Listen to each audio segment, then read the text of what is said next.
Oh, gosh, man. Hey, what's that button word? Give me my thing, you. What's that pride, bro? What's that pride? It's pride, man. My JSU all the way over, man. We got some special guests, man. I'm excited about today, man. People been talking about this for a minute. We finally getting Rome in the house. What's up, Rome? What's good with y'all, man? Get it, man. Let's get it, dude. This ain't our first rodeo, though. I don't know why nobody never seen them other shows. I know, man, because maybe Kim Rome is burning. yeah, it probably just been too long. It just been too long. That's all. It's just been too long. But yeah, man. So we gonna be talking about the owners meeting talk. Because there's a lot going around with that, man. So I'm excited to go through that with the big homie Rome. We also got BGJ James. He gonna be coming in a second. We got the OC, man. We figured out how to get him in, so he gonna like the final too. So man, how y'all feeling? Feeling good, man. I'm feeling good, man. Feeling great. Outside of Jerry Jones, you know how you do. Yeah. You know, was it wishful thinking to think that we was gonna have a clean off season with no distractions? The final word. The final word. The final word. But you guys know how it is. Word. The final word. Yeah, we know how it is. Jerry, what you think? The final word. The final word. The final word. Yeah, man. So now I like today, man. We got some good clips from the owners meeting. I really, honestly cannot wait to get into it. It's gonna be dope today. I'm excited, man. I'm really excited to hear from everybody on all this stuff. Like real talk. The final word. So man, y'all stay with us, man. We gonna be right back. Let me get this music going. I'm just changing some stuff in the background. Be right back. Y'all stay with the final word. Be right back.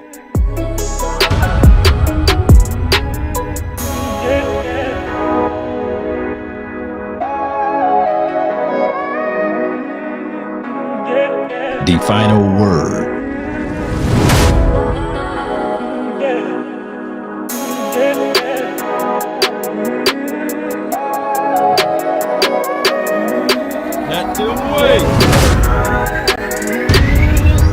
The final word. The final word. The final word.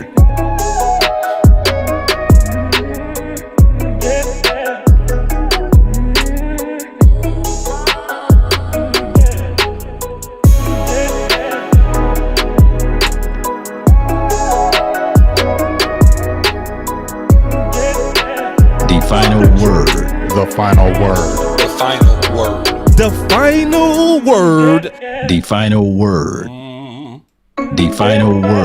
The final word. The final word. The final word. The final word. The final word.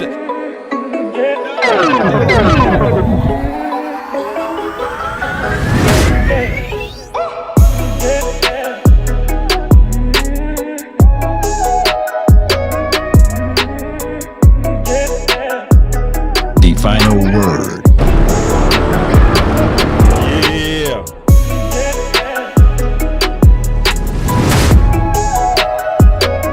BGJ All Nation. Talk, baby. Give me my theme music.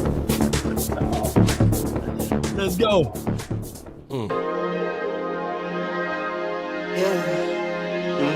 I just wanna run it up. Kinda check or something. I've been really in the field, let up, yeah.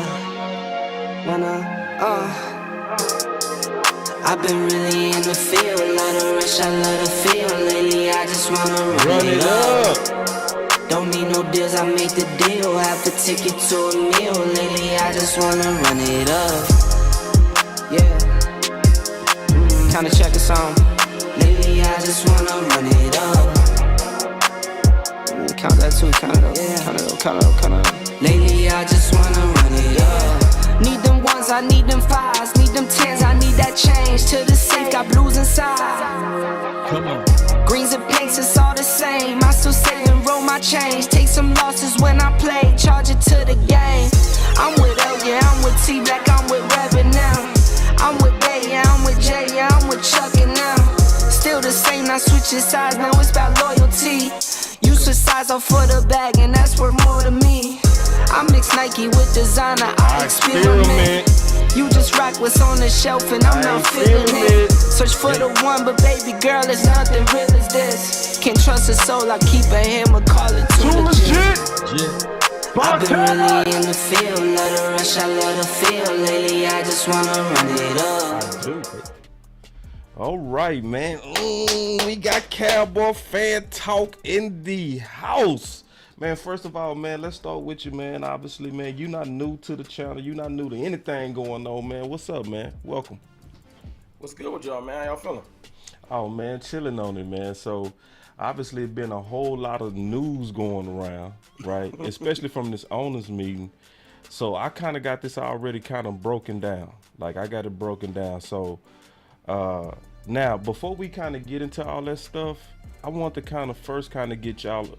No. I ain't gonna do it like that, because I'm gonna wait till Big them get here. You know why too, Law?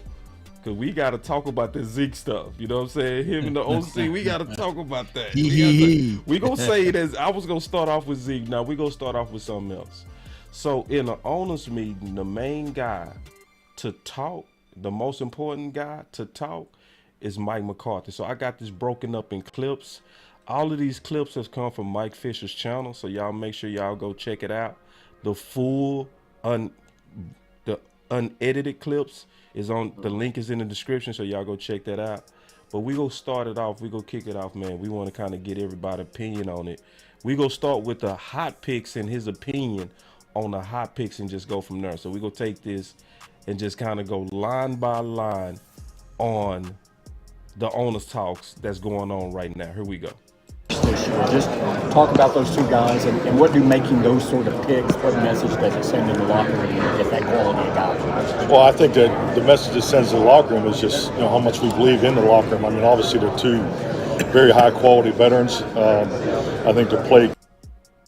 Oh, hold on. Wait. I'm sorry. Man. Hey, I'm doing too much, man. You already know how it go. Give me my theme music. Let's go. Clearly speaks for themselves. You know, I think anybody that's followed Brandon Stefan or just from pure football building and production, you're definitely excited about it. But the type of people they are, you can see it immediately just when they came in to sign their contracts. The impact that they'll make, particularly with our young players. So real excited the way they fit into our locker room, because I always continue to emphasize that the locker room is the most important component of the football operations, and I feel we have an excellent locker room to build off of, and these guys are a great fit for us, both.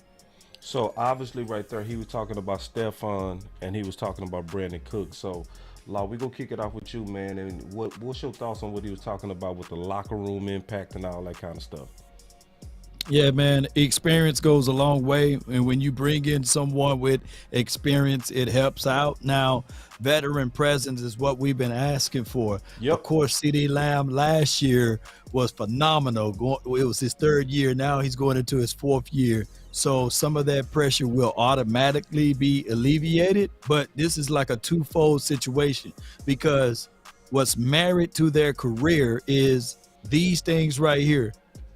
My guy, Trayvon Diggs and CD Lamb, both drafted in the same year, right? Yeah. So now that you got both of those guys getting extra added help from a veteran aspect, which is dope in my opinion.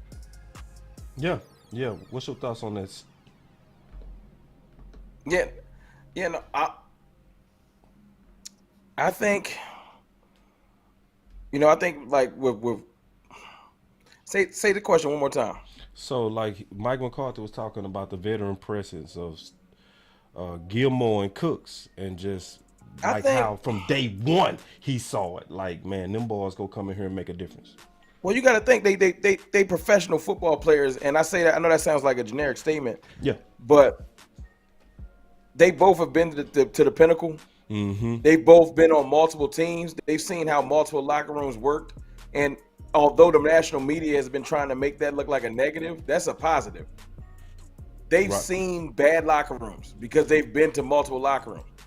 They've seen the way bad teams are run, and they can step into the situation with the Cowboys and see that it's not only a stable situation right now, and they can see instantly, oh no, this team got talent to really do something. I've seen teams with the talent to really do something. So that they come in with a certain type of prowess that other players might not come in with. And they also demand respect, especially Gilmore. No slight to Cooks.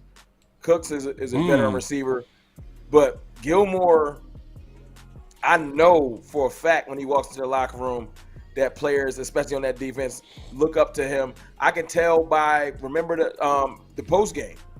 Yep. You know what I'm saying? It was tongue in cheek. It was funny, but they was serious. Like, nah, I need this jersey. Stop playing. Ooh. Because the respect they demand.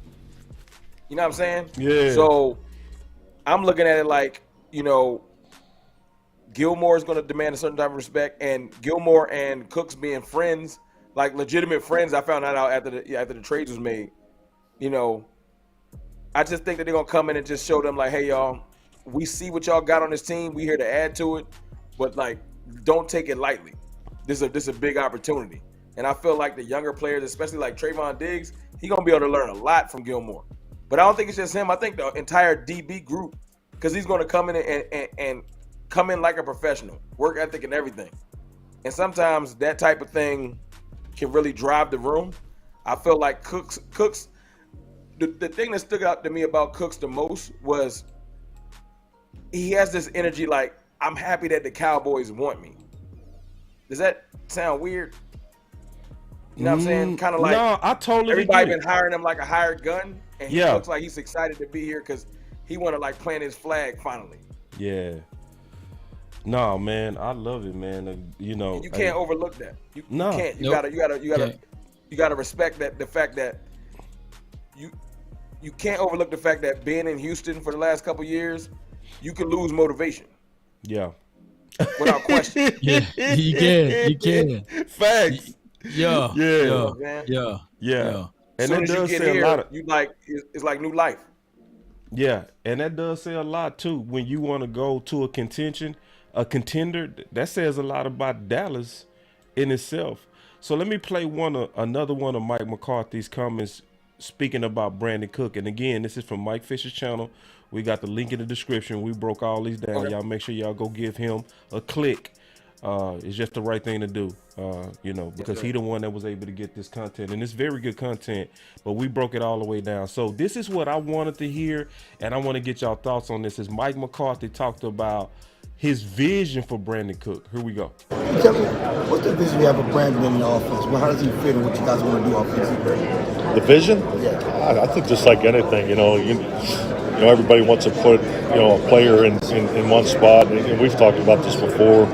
You know, the versatility of wide receiver play to me is key because when you can play, an individual inside and outside, obviously it gives him more flexibility to get, create more opportunities for him personally, but it also makes the other guys around him better. So I think you can see that now with CD, his ability to play inside and outside, and to have that type of versatility. But I mean, I think if you're going to line him up, his outside vertical routes, I think is exceptional at. You can see the production that he's really had in every scheme that he's played in too. So,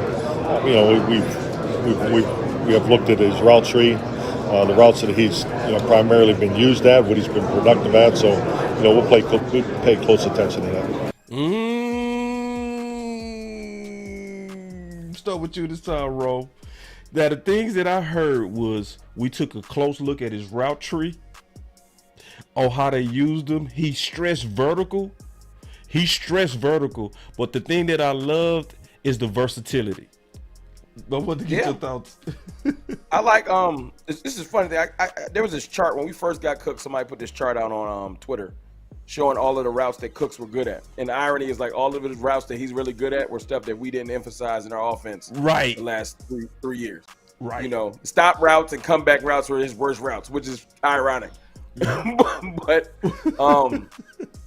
I just feel like, when you are running an option route system, we've talked about this before. Once the defense realizes if we open up a certain way, the offense will always run the exact routes we want them to run.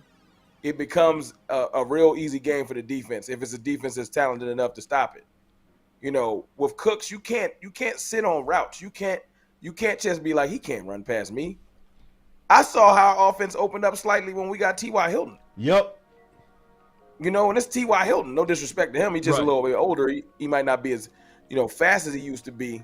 But when I'm watching some of Cook's routes, there's a lot of nuance. He knows what his best attributes are, and he knows how to use his leverage to get open down the field. He doesn't just rely on, I'm going to just run past you. Yeah. He actually does have some route technique from what I've seen.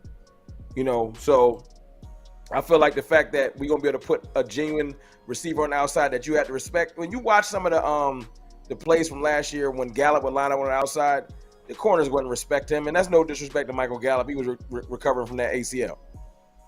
But you can kind of see in the back pedal, the corners, no one respected the fact that he might keep running.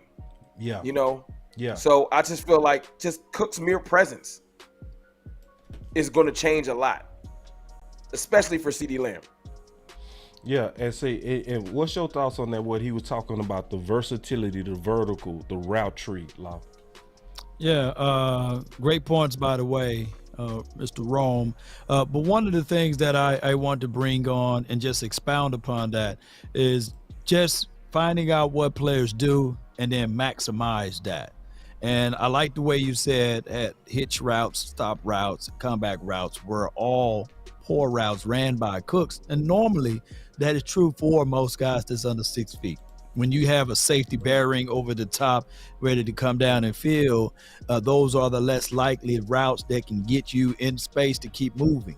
And if you look back at this would help bring an extra element to the table, a guy that can take the top off the defense, and it should bring forth deep overs, your individual over routes as well, your shallow drags, and that is what the busy work that he can do in a route concept and scheme.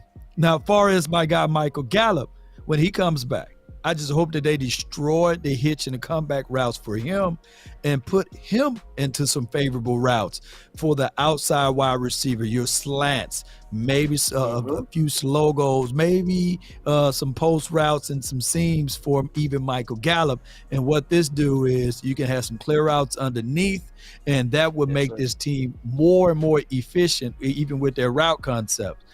These are the things that you don't want coming off of an ACL, MCL, or whatever injury that he's got coming back from now.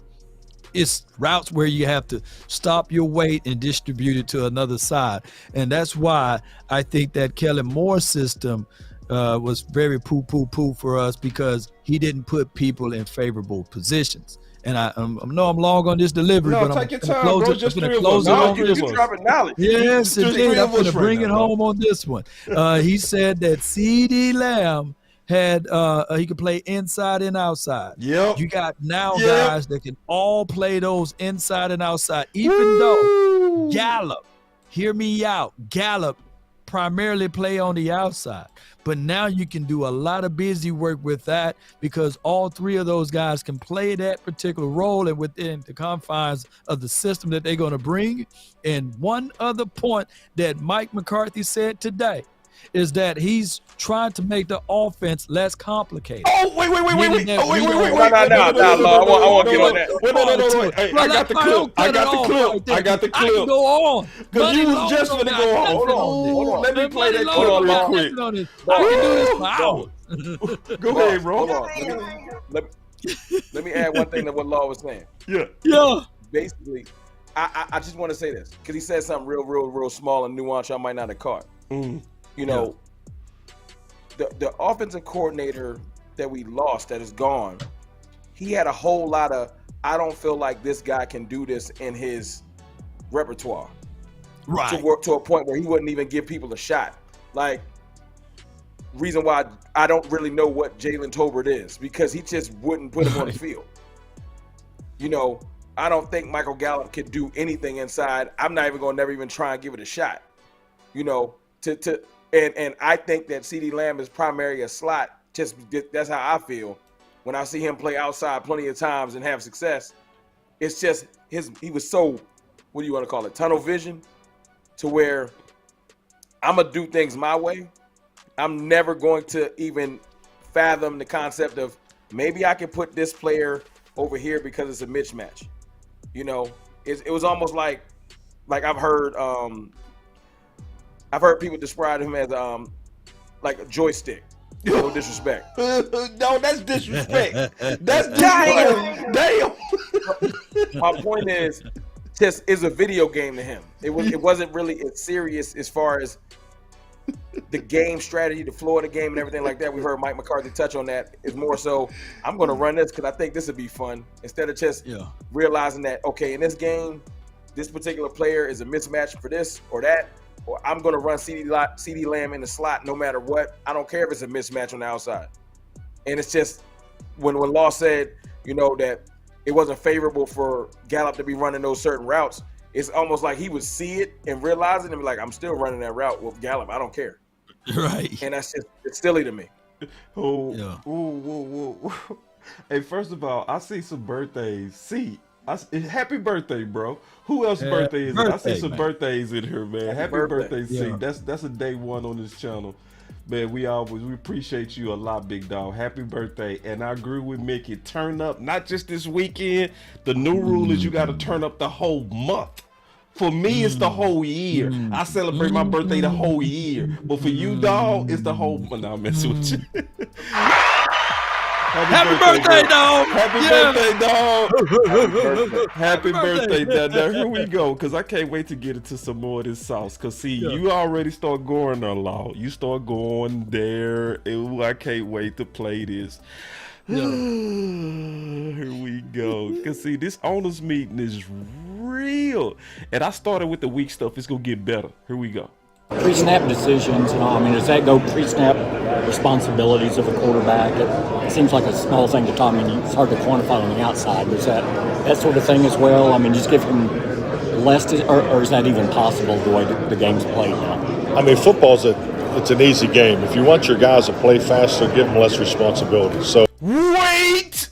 And that's where the secret sauce is in putting together a good offensive system is the ability to be multiple, to have the variations to protect your core concepts, make sure the balls get distributed to your perimeter players, make sure you're giving guys the opportunities that fit their skill set, and with that, it makes it easier and cleaner for the quarterback. So, when you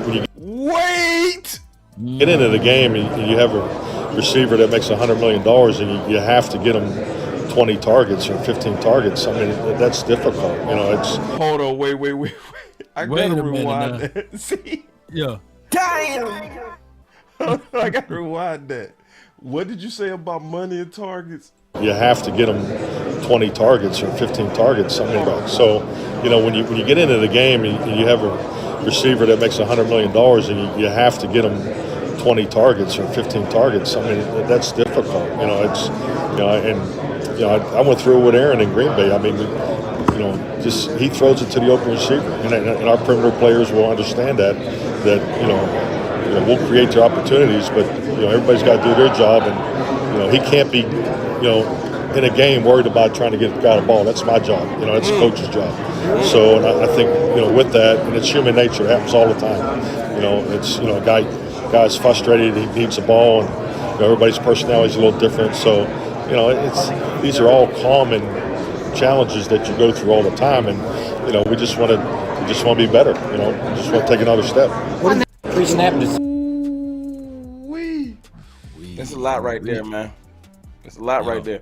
Yeah, man. So the things that were standing out to me, Rome, was the simplifying of the offense, making your guys play faster by simplifying the offense. I don't even think he's taking a shot on this one at Kellen. I just think he was shooting at Kellen. He was shooting. Make no mistake. He was shooting. There was some shot. Was it? I said that earlier on Twitter. Go ahead, talk your talk, bro. He was shooting at, first and foremost, he was shooting at Kellen. It shouldn't even be taboo anymore because it's been reported nationally that they had issues.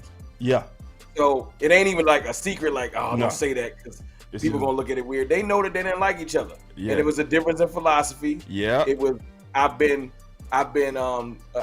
was born with a golden spoon in my mouth, and I can do no wrong because I was enabled, and then eventually that enabling was his end all. It ended up being his end because like I said, joystick be out there just calling plays with no type of flow. You know what I'm saying? And the fact that we drafted a receiver that was so hyped up last year in Jalen Tolbert, like I'll keep going back to that. And the fact that it's the whole next year, I have no idea if he's bad or good. Yeah. He ain't get a shot. It ain't like I can point to like 5 plays in a year, like every time we threw the ball at Jalen, it just ain't work out. Yeah. You know, and what did Jalen Tolbert stress to Mike McCarthy's point? I was thinking too much. It is what it is. I couldn't just fly. You couldn't just put. That's why, and this is another reason why we couldn't bring certain receivers in during the year, because they probably like, hey man, let's go get that receiver. Our receiver room looking weak. They gonna understand this complicated system. We can't bring them in. Yep. You can't bring them in.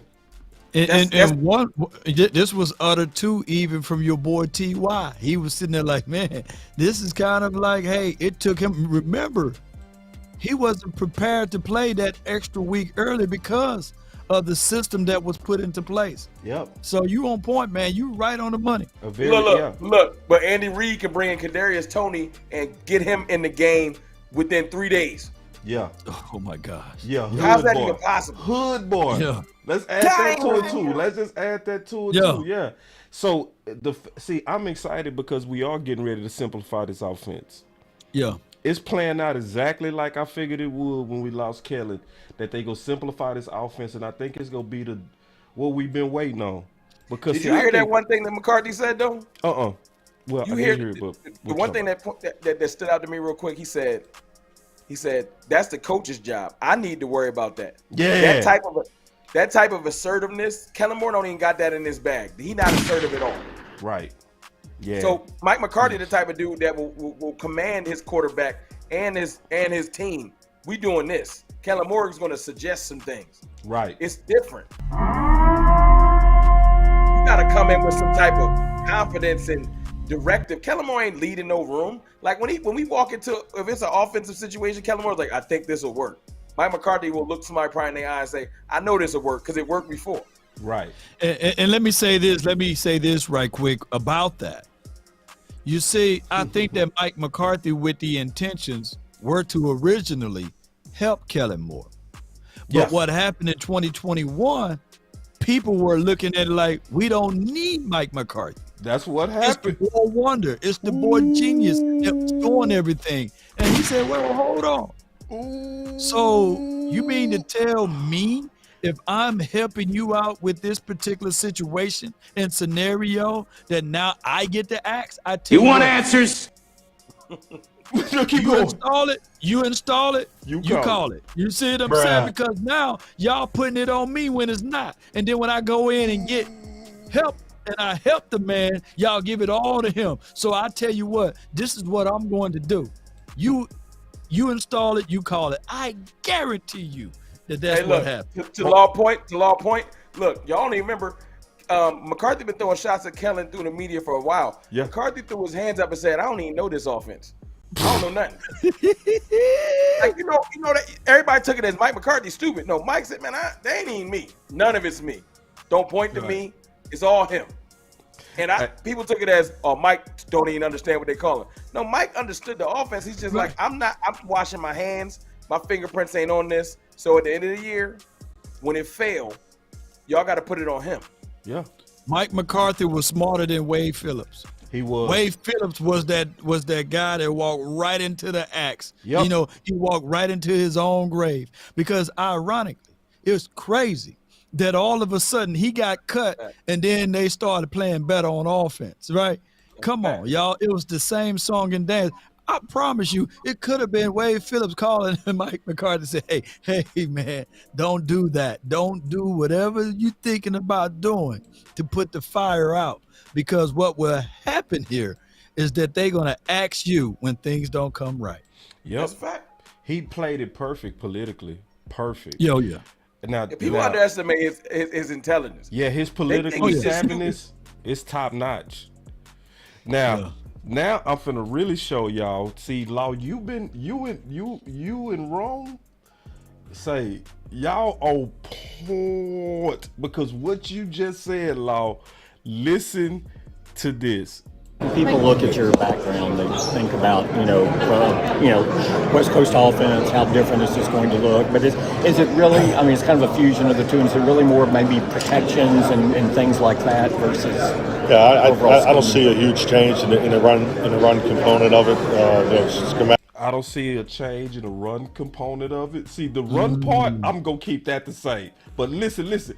What's up, landlord? He say, so the final word, boss, law wrong, but this because boss producing his, I appreciate that, big dog. I appreciate that. Automatically, I think it's just like anything. If you put 3 play callers in one room and you gave them the same playbook, they're all going to call a little differently. So I think that's to be expected.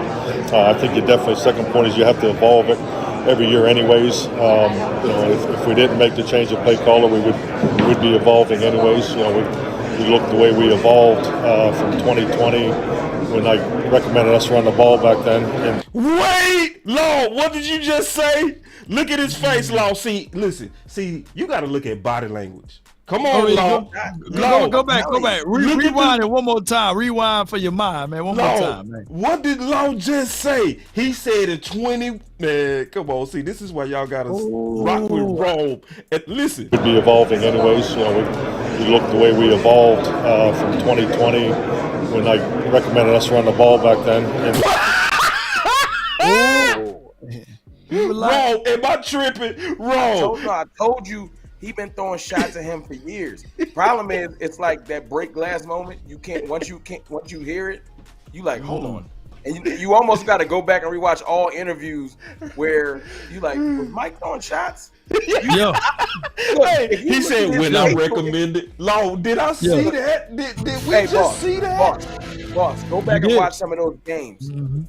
And when a bad play happened, watch Mike McCarthy's facial expression when bad plays are called. It's almost like every time. He just be looking frustrated. Y'all remember the Green Bay game? That's when he hit it. That's when he hit the wall. That's when he hit the wall. He hit the wall on that. Go ahead, Law. Yeah. Nah.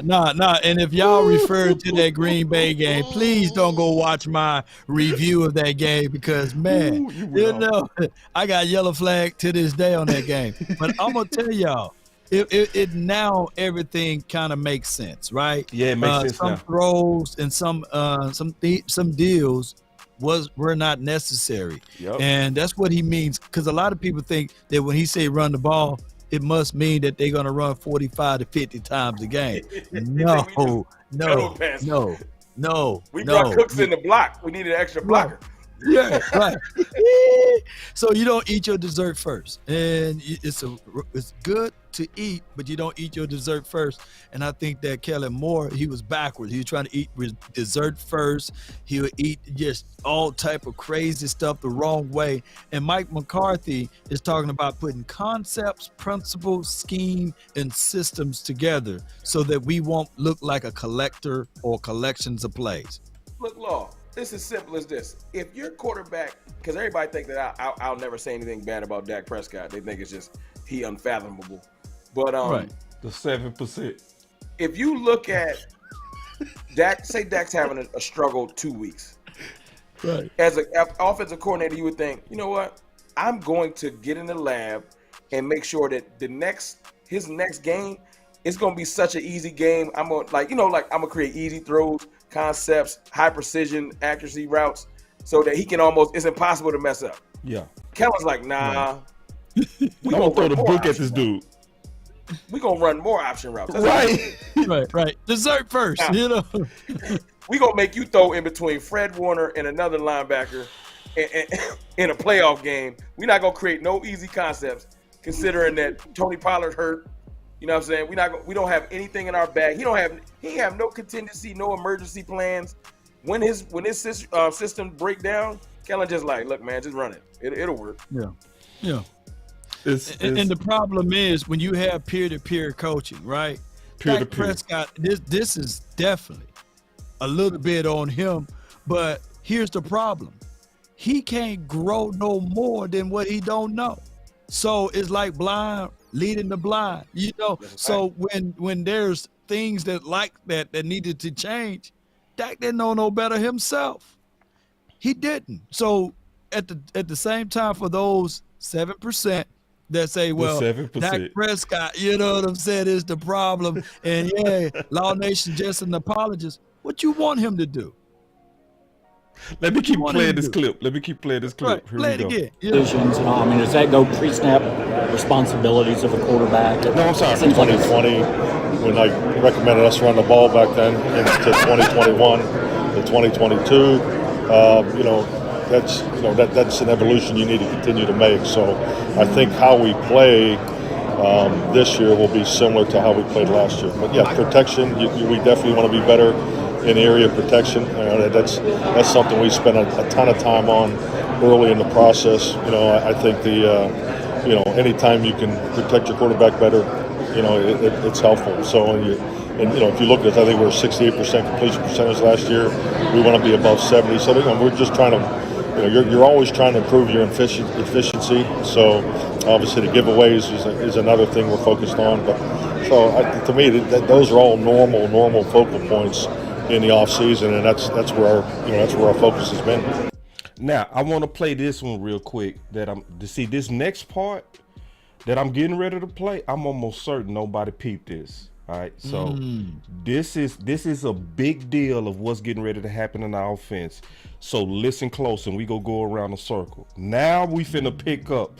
Now if you ain't been paying attention, pay attention, because the vision of our offense, he finna let it out the bag. See, because this one thing about these owners meetings that I want to kind of say is different. Remember when Mike McCarthy's at the press conference, it's a controlled environment, right? So he got only so much time he go be up there. He never want to talk all day because Mike McCarthy is not the type that want to give away a lot. You know what I mean? Right. It's controlled. In these owners meetings, notice Mike Fisher, all of those reporters just surrounded him at a table. You can't move. So they just pounding you and pounding you and pounding you with questions. So he coming out with what's getting ready to happen. So y'all listen to this and tell me if y'all pick up what the offense is getting ready to be. Here we go. He's been in a lot of different schemes. Yeah.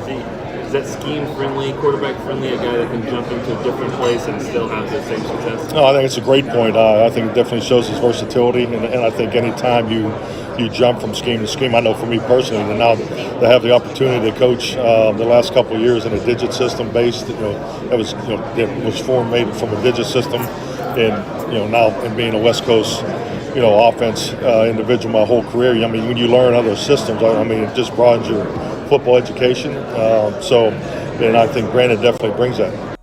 And so he was talking about Brandon playing in multiple offenses, but another thing that he talked about that he snuck out, the digit system. And that digit system is talking about option routes.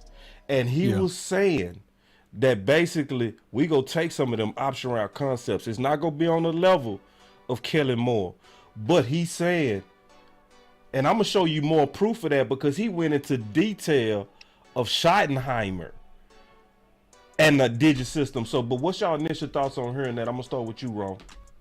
Well, the crazy thing is, to your point, Mike McCarthy said, he said in a previous interview that you've broken down, boss, it's not that he just hates option routes, period.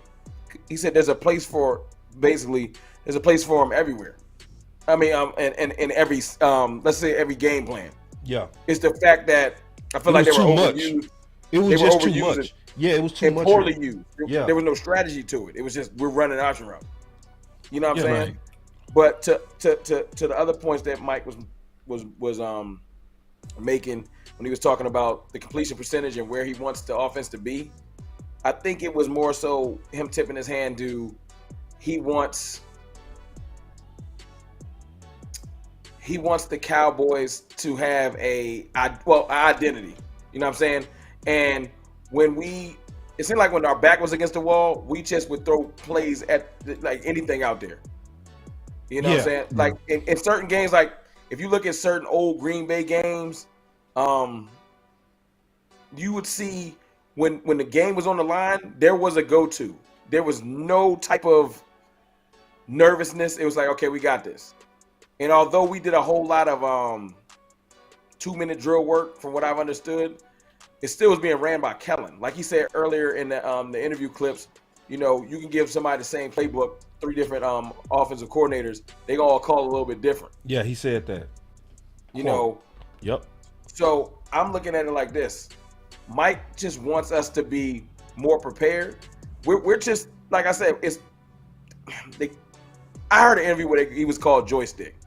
Basically, he's just out there calling stuff. Yeah. I know that sounds disrespectful because his offensive concepts weren't completely trash. Obviously, they got us to the #1 offense in the league. It's that when you don't have a point of view or a direction you're heading in, you're bound to fail. I don't care how talented you are. And a person that's less talented with a plan will always defeat you if you're more talented with no plan. You know what I'm saying? Mm-hmm. So it's almost like let's take LeBron James for example. LeBron James might be the most talented basketball player we've ever seen, although I'm a Jordan fan. But the proper strategy, you've seen LeBron lose multiple finals because sports is a game of strategy. And we haven't had strategy on offense. We've just had offensive concepts that work against inferior opponents. Yep. You know what I'm saying? But when the talent meets the talent, and now your true offensive scheme got to dominate smart players, it was a disconnect. And Mike is just saying, hey man, I want to be precise in everything that we do. And as soon as he said that completion percentage should have been higher, because you would think, 68, that's pretty decent. That is pretty Mike's decent. like,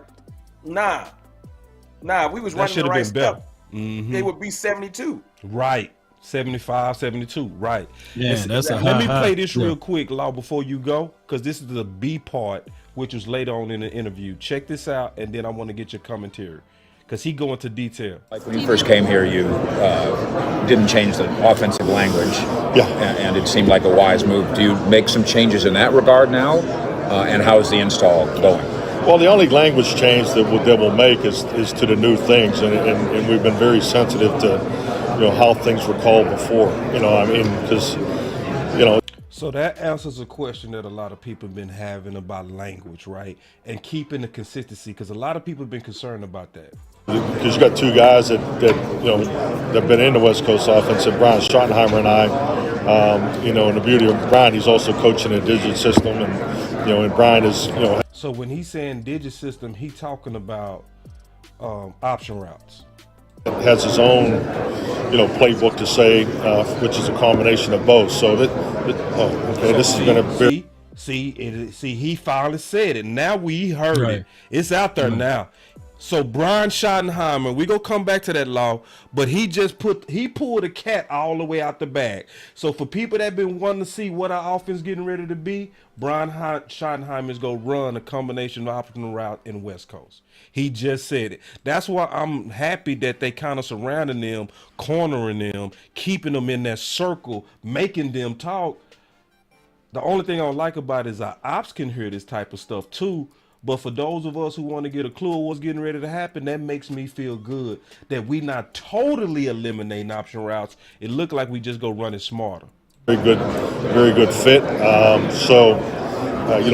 think the new wrinkles that we have will probably be terms that we feel fit the current terminology, or if it's brand new, we may use some of the West Coast terminology just because there's history. See, I'm huge into the history of concepts. Just fortunately, being in the same offense for 30 years, when you say flanker drive, you say double, pinch. I mean, those concepts are more than just routes in a read for the quarterback. So, there's every play has history. When it came into the league, what it was primarily used. We have a thing we call PCP. It's the player play expectation and what we want out of each play. So and I think just locking that down a little tighter, I think it'll be helpful for us. Man, great. When we say system, that's one thing. Scheme is another. Concept is another. Philosophy is another. And when y'all put those things together, it's strategy. And the Cowboys really didn't do that. We will go for 1 week, 14 personnel. Oh my goodness, unbelievable. 13 personnel. Oh my goodness, unbelievable. And then the next week we'll go into 11, etc. So when I say these type of things, what Mike McCarthy is saying that, hey, history is involved. So when somebody running an F route, and that's F route is in the middle of the field, it's already principles put into place and strategy already put into place. 30 years of historical data put into place, y'all. So when Mike McCarthy said he didn't want to really change the language because of the Dak Prescott to Kellen Moore relationship was there, right? And it would have been breaking down the nuances of wide receivers, etc. And by him having Kellen Moore on the system and scheme or what have you, or whatever was put into place, he didn't want to destroy that. But it wasn't his. It wasn't his because he was forced to keep Kellen Moore. There's no one that will be going into a situation in a scenario to go and purchase a car and say, well, I don't know how to drive the stick. Right. And you only have a limited amount of time to finesse that. So what Mike McCarthy did said, okay, we're going to make it still automatic because that's the level that he's on because he can't drive the stick, and we're going to keep it rolling. But now that we can get more bang for our buck with information and knowledge, now we are finna see the true Mike McCarthy now because he got someone that can understand the language that he spit out. And here's my 1,000 truth. Write this down, y'all. Kellen Moore wasn't 1,000% trash. No. He had some good thought track, but just didn't know how to apply it. Yeah. And we see it just all not the enough time. Season. Not enough just season. Not enough season. Yeah, my little one is real smart. My little one, I got a 6-year-old. She real smart. On Roblox, she know how to move around and do a whole bunch of stuff, but she's 6. Just because I hand her car keys, I mean, she's smart. She got all A's. And if I go hand her car keys, and then, I got a nice, fancy automobile. Too much for her. It's too much for her. Yep. We're going to be in a ditch somewhere, man. I'm going to be on Channel 12 note. Yeah, Law Nation over here giving a 6-year-old car keys, and she can't drive it. Breaking news, Law Nation is going to jail, for allowing a 6-year-old to drive him around. But we know that there's concepts and knowledge that was there, but it wasn't applied right. Going empty on second and toe, it's like literally leaving a gun and a knife on the table for Dak Prescott in an infant stage. Even he been in the league for 7 years. The concept, what are you doing that for? Why are you spreading it out? If we ask Kellen Moore to this day, what was your concept? What was your principles? What was your scheme? What was your philosophy? What do you do in order to win games? When you have the lead, do you know how to take care of it? Do you close it out? Yep. Do you close it out? Yeah. It's one word: accountability. Get him. He ain't been held accountable. You know who else ain't been held accountable? Dak Prescott. It's hard for somebody that you look at as a peer and an inferior person to you because he used to play behind you. At a point, he was your backup. I feel like, they was both peers and in the quarterback room. And now all of a sudden, you supposed to be my boss. Like, y'all remember? Because y'all football historians, y'all remember Mike McCarthy used to run this thing called quarterback school? Yep. Yeah. And I've been doing some research in that, trying to find as much stuff on that as possible. And the clips I found was people saying that Mike McCarthy used to take the quarterbacks and break down the entire season. Yeah. All of the plays. You know what I'm saying? And hold, what was you thinking here? Why you do this? What was that? And the thing that stood out to me about that is Dak Prescott ain't had that. No. Kellen Moore ain't pulled him to the side and asked him, yo, what was you doing right there? Nope. And y'all know I love Dak. But everybody need a little like kick in the behind. I got a 7-year-old here. Everybody need a little. What was that for? Yeah. What was that? Yeah. You know what I'm saying? I do it to my daughters all the time. Why did you make that decision? Yep. Yeah. Everybody need a kick in their behind. Everybody. Yeah, he get a whole lot of. It's gonna be all right, Dak. Let's get him. Let's get him next drive. Nah, Mike need to pull him to the side. Yo, what was that? Yeah. Because that makes you, as you said earlier, that makes you grow. I think Law was the one to say that. Yeah, it does. Yeah. So check this out. The main thing that I loved from hearing him explain what's getting ready to happen, because I never wanted him to completely get rid of the option routes. I didn't want the option routes ran as aggressive as we ran them, to where it's like 4 people running option routes at the same time.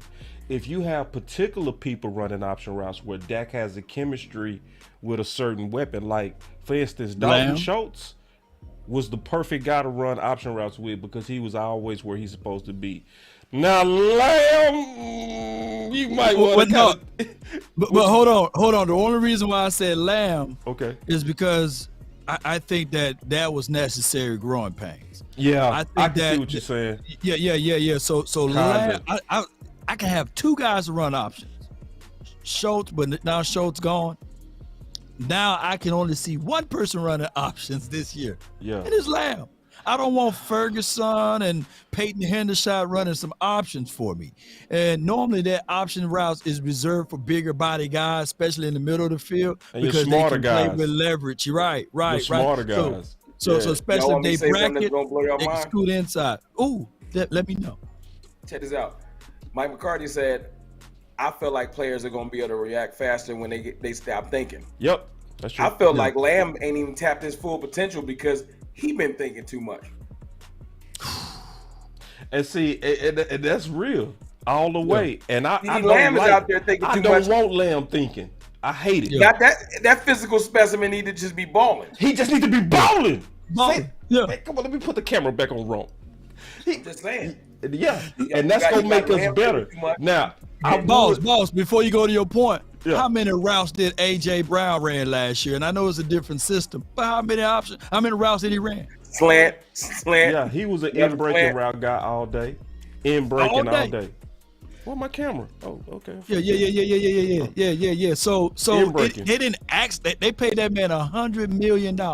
They didn't ask that man to, hey, let's option here. Slants, go, and breaking routes, right? Yeah, simple. Yeah. They simplified it. If you press up on me, slant, go. I do want our tight ends, though, Law. I do want them to run option routes. Only because it's a simpler read. That's it. For Ferg or both? All of them. I'm still mad at Hendershot for that damn drop in that doggone game. And he calls it INT. And I know we still won that game, but that's my guy, though. I see, though. I might allow those young boys to do that. You know, I'm gonna tell you why, Law. Only because the reads are easier. Like the linebacker drops are pretty much the same between cover 2, cover 3, cover 4. You know what I mean? Right. Hook flat. right. Hook flat. Right. Yeah. And it's a shorter throw. You know what I mean? So you find that pocket easier. It's a shorter throw. Remember when we interviewed Novacek, he said that, remember? True. So I see what you're saying. With rookies, it is risky, or younger tight ends. I agree with you. And going back, and I hate to pull the scab off of it because it happened all the way healed. That second INT that Dak threw in that San Fran game. If it was just a simple drag, shallow drag, it would have worked. But stop your feet working back to you. Yeah, you allowed the defense to recover. That's our. I see teams take advantage of that on our defense all the time. The ball is out before the defense can recover. We got the players running downfield. They stopping, and the defense has I know what he's about to do. They get the break on the ball, and Dak Prescott, unfortunately, he's like, I gotta let this ball go regardless. I don't even have a good hot route. I don't have no type of contingency plan. I gotta let this ball go instead of just throwing it away, which he probably need to work on doing that in certain scenarios. But when all of your put like this, when the game's on the line and it's 3rd and 10, and because of our system, all the players run the same comeback route. It ain't that it was designed to be comeback routes. It's that the defense didn't realize, if I open up my hips this way on my drop back, they always gonna run a comeback route. They sit. But you know what baffled me though? It's still it's like I'm gonna pull off the wound, I'm gonna pull off the scab even more. And it was 2 different game plans for what you did against the Bucks versus the Niners. Like you gave my guy 13 slants against the Bucks, right? He didn't have any sits. He didn't sit on any routes. He slant, and y'all go back and watch that play. You're like, yeah, Gallup was eating. Even the tight end was eating on those slants, and you had routes where those guys was continuing to move their feet. And then the next week, you had these flag routes, four curl routes, hitches and comebacks. Man. I'm like, come on, man. Like, keep that same game plan. But granted, yeah, Pollard did get hurt or what have you. But, man, come on, man, with those routes. And I know that's water under the bridge now. We won't be having these issues for the 2023, though. Hold on. Wait. Hold on real quick. I missed some super chats. It's context, though. It is. Hold on. I missed some super chats. I'm seeing a lot of people giving super chats saying that they doing us bad on the likes. So, oh wow, yeah, they say it's a lot of people watching, but it's saying that the likes are down. So we need everybody to kind of take a break. Like button, man, on all sides. On all sides. Thank you, Mickey. I just not saw it. I'm sorry for missing it. I got caught up listening to all y'all and listening to this good panel. Because when I'm talking to y'all, I feel like we just on the phone. Yeah, that's how I felt. Yeah. Yeah, I got too comfortable. I took my eyes. Mickey literally put out here, man, we got to take us a like break. So, it happens all the time when you get this type of panel. When you get this type of panel, you got Rome, you got, Law, and then we talking about these current events, and we learning about the offense. You'll just forget to hit that simple like. Law made an excellent point. Y'all remember the Chicago game? I didn't see that tight end formation ever again. I'm still mad about it. Yeah. Brilliant. No, you let's get rid of it. Yeah. I'm just like, when we gonna make somebody defend that? We never run it again. That was one time thing. And that's what Kellen do. Like, oh, that worked. I don't need to do it again. That's so confusing to me. Yeah. Now that's like who started the Wildcat back and brought it back? Was it Miami? No, that was Miami. Yeah. That was Miami. Yeah. Ooh, they beat the brakes off the Patriots, and then the Patriots eventually. When they brought the Wildcat, and everybody started biting off it, right? Yeah. Yeah. What if they ran the Wildcat one time and just was like, nah, that was cool, and just never never did it again? So I found one of your super chats, Mickey. Did I miss another one? But hey, check this out. Let me know, Mickey, if I did just leave your comment and I'll take it again. I'm sorry. But check this out. Now, I'm sorry, we got to get into the goofy stuff. Y'all ready for the goofy stuff? Is it wee woo or just goofy? It's wee woo. Wait. Let me just let it play. Now, this is going to confirm it, and we going to kick our feet up and talk about this one. Here we go. Talked about protection a lot. Tyron Smith coming back and just where Terrence Steele is and his return and how you envision, because you have three pretty good tackles. Yeah, we've been talking about that, and it's hey, get your five most veterans on the field the same. Now he's talking about Terrence Steele. Time, I mean that's a very fair outlook, but how you train those positions, because you definitely 17 games it's a long year, and we haven't had, the 5 linemen with consecutive starts, my time here. You have to pay attention to those statistics. They're real. We've lived that the last 3 years. So with that, we need to train that way. So we're going to have position flex with some of our players. Some of our young guys need to take the next big step, and I think they definitely will. Let's go and ball, and so I think Matt Farniak's in there every day. So these young guys need to elevate, and hopefully we'll continue to add to that room too. So position flex will be important because ideally I'd love to line up. I mean, I tell you this all the time. Just you look at the statistics of an offensive line that has consecutive starts, it directly equates to winning football games. I think Philadelphia had the highest.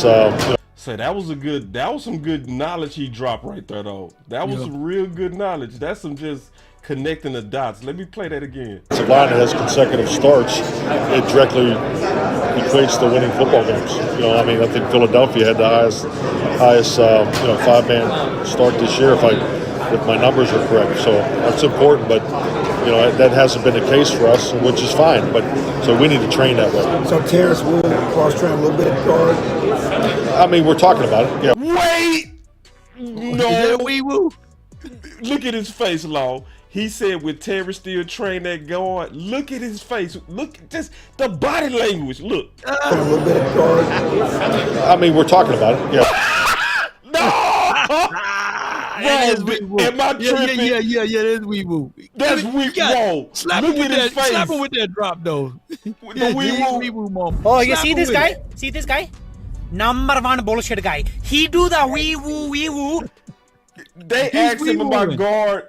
He looked like I what? hadn't seen his face. Oh, you didn't see his face? Oh, look. No, until now. I had seen the quotes earlier, but I hadn't seen his Yeah. face. Watch his This face. context Watch with how the he fuck looked with the like. video. What? Yeah. No, watch. So that hasn't been the case for us, which is fine. But so we need to train that way. So Terrence will cross train a little bit at guard. I mean, we're talking about it. Yeah, Yeah. You wanted it, bro. We Bro, talking do you about like it. pistachio We talking ice about cream? it. Yeah. We I talking talked about it. You We know, talking about it. He said, Well, that's yeah, what we I'm talking right about here. it. Hold on, let me keep playing. talking about it. We haven't got in there with those guys yet. All season program starts in April, but yeah, we're looking at all those things. I mean, you got to go. You got to pay attention. Time is it? All right. My boss. Take care of you. Appreciate the time. They pulled him on Mike. I'm telling you, boy, they had Mike cornered up in there. See, because it's a whole lot of wee-woo going on with that, man. It's a lot of wee-woo. So they over here talking about Terry Steele at guard. Let's go around a circle on that. Let me start with you, Law. You saw when he stood up, I bet you he had some sweat under that armpit in that jacket. You know what I'm saying? Because, man, that's a wee-woo moment, man. Because here's my thoughts on it. And I'm not going to leave anything out for the unknown, but let me just say this. You got a guy that's coming off from an ACL surgery. He's recovering. And not only do you don't want to pay the man early, you trying to put him in a new spot. And we all know from the quick math that guards get paid less than tackles. And you got the guy, Duke Manyweather, who's out there fighting for his man, to say that Terrence Steele is a right tackle, and you have Zach Martin. Don't put the T in his name, just say Zach Martin. Zach Martin is out there that said that, hey, Terrence Steele is the best offensive lineman on the team. Who said that? Zach Martin. You know what I'm saying? I forgot he said that, Law. He said that. It Because I made had my a voice dude go fighting high. me on that the other day. Yeah, he said that. So, and my thing is, y'all, why you gonna play around with that? That's wee wooing, you know. So, see, I would go ahead. I would tell y'all what I think it is. You want me to go and say it down, or bro? If you want to go ahead and talk about this? Nah, look, I've been wanting to talk about this the whole time. Okay, go. I've been waiting on this too. Nah, because look. Our ownership, Jerry, I think he get bored. And I think that it's one of the most frustrating things for Mike McCarthy because You're a little bit away from your mic, big dog. He signed up for this, right? Yeah. And he knew it was coming. Like when he signed up to coach the Cowboys, that Jerry every once in a while is going to throw stuff out there that don't need to be thrown out there. Yeah. But his response, I ain't see that facial expression until now. Yeah. So I do believe you because I was a little frustrated earlier. I thought they were serious. I do feel like they got a plan at left guard. They just don't want to show their hand. True. That's what it is. Yep. But that's what I think it is too. I don't like the messaging that they're sending to Terrence Steele. You need to be getting behind him with confidence, and maybe they're behind the scenes like, look, man, don't pay attention to what we're saying. But the fact that he uplit like from the beginning, when everybody downplayed Terrence Steele when he came in the San Diego game last year, the year before last, rather. You know what I'm saying? To where he is now, and to have your owner come out and be like, yeah, you know, Terrence is going to be a good swing. Like, I just ain't like that message. That's disrespectful. Yeah. He's earned the respect to be like, nah, he all right tackle. You know, and I know Tyron Smith is a foundational pillar in Cowboys history, and they don't want to disrespect him either. But I would think Tyron knows that this stage of his career that he isn't looked at as the best offensive lineman on this team anymore.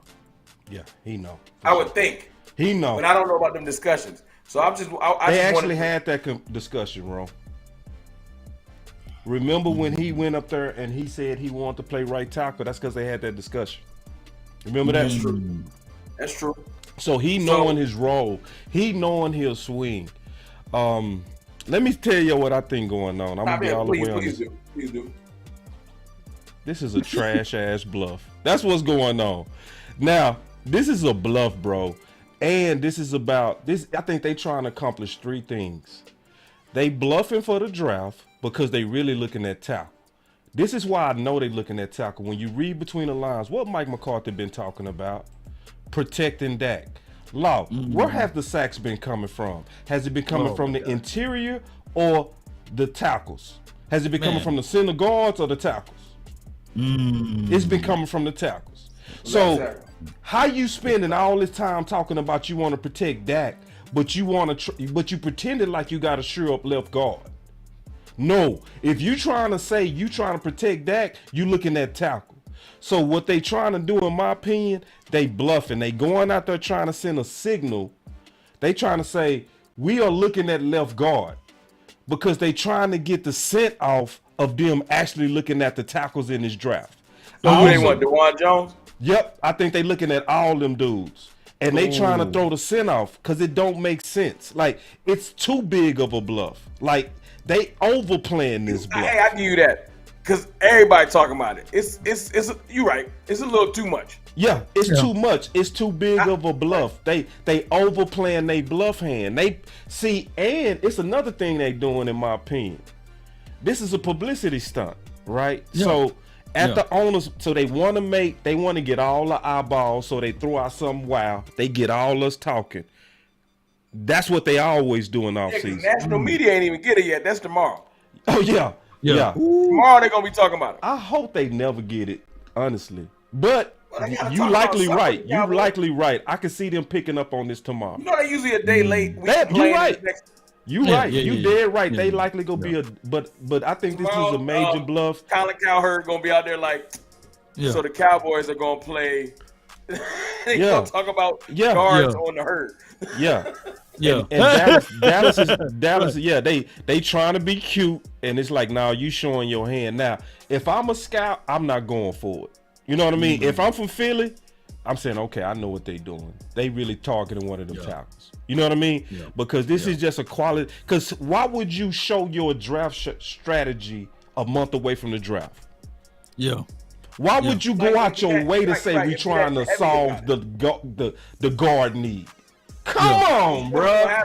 You know what's gonna happen? Somebody gonna jump up and take a Vila. Somebody gonna take like last year. Right. We were so pointed at guard that they started taking all the guards, and we had Tyler Smith circled the whole time. Yeah. Exactly. That's why I actually like this bluff. I do like this bluff. I just think it's an overplayed bluff. It's overplayed, but here's my thing though. I would not get mad if they draft DeJuan Jones and say, hey. Me too. I promise you, man. I'm moonwalking, baby, from this conversation. DeJuan Jones and Tyler Smith on the left. I'm moonwalking, baby. You know what I'm saying? Yeah. And see, and they trying to be slick. I see what they doing, and I love it though. But I still see, because what was they calling Tyler Smith all last year? A left side player. Right. So that means you was cool with him playing left guard or left tackle if need be. But now y'all try to act like y'all got him marked down in permanent ink at left tackle. Stop it. You know what I love about this though, y'all? The thing I love about this is Tyler Smith is one of those players that he really is down for the team. Yes. And he's not going to make any fuss.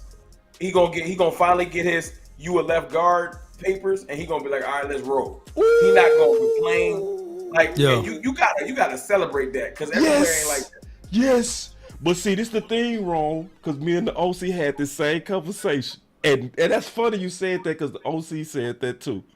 Now, this is the funny thing, though. We only got one more year for him to stay humble like this. You know what I mean? Yeah, this is rookie humble Tyler Smith. But once he make an official Pro Bowl, he can morph into Zach Martin overnight. You know what I mean? Like, confident, like I'm that dude, as long as the Cowboys take care of him. Yeah. Like I said, I love our players elevating and developing properly. I hate when our ownership group comes out and calls somebody a swing tackle disrespectfully. Like, that can go unless like I said, if this is a strategy, they've all talked to him and said, "Yo, Terrence, we gonna say some things. Don't pay no mind." Yeah, and that's different. Yeah, but if they really just saying this and Terrence still is getting mixed signals, I think that's corny. It's corny and it's messed up because the other side they trying to do likely is they trying to. You remember, see, because the Dallas Cowboys do leverage stuff. Right. So, and it's whack leverage stuff. So, like, for instance, remember when Dak was trying to get paid and they left him off the promo video? Yeah, that was whack. Yeah. That was whack. So they do whack stuff for leverage. So this is also a whack leverage play where he looking to get paid and they trying to say, we kind of see you as a swing. You're no... Yeah. There's no way they can't see his talent. And the teams that will be willing to give you that second round draft pick for that tender, like, wait a minute, the Cowboys in the house are only looking at this dude as a swing now. And it also lowers it also, if he don't go out there and say, well, Terrence still is my starting right tackle and speak with convictions and all of that, then it also weakens the argument for his agent for him to get that top right tackle money. Right. Because Crazy if I'm thing is, Terrence you got a good Steele, soldier, though. I'm looking at La'el Collins' contract and say, hey, I want that. You got a good soldier though, man. He ain't like a coach's son. Like, do him right. When you got people like that, you got to do them right. Yeah, but the boys are the boys. I wonder how they're going to play it out with Parsons. You know, Parsons, although I think that they shouldn't be playing around with fire, but he fool around, he might not get that many edge play because which one pays more, edge or linebacker? So we'll find out, man, how they don't do it with Parsons, man. Oh, they'll play that game until they need him. Then they're gonna throw all that to the wind and get back on the edge a little bit. Yeah, and they will play that game. They will.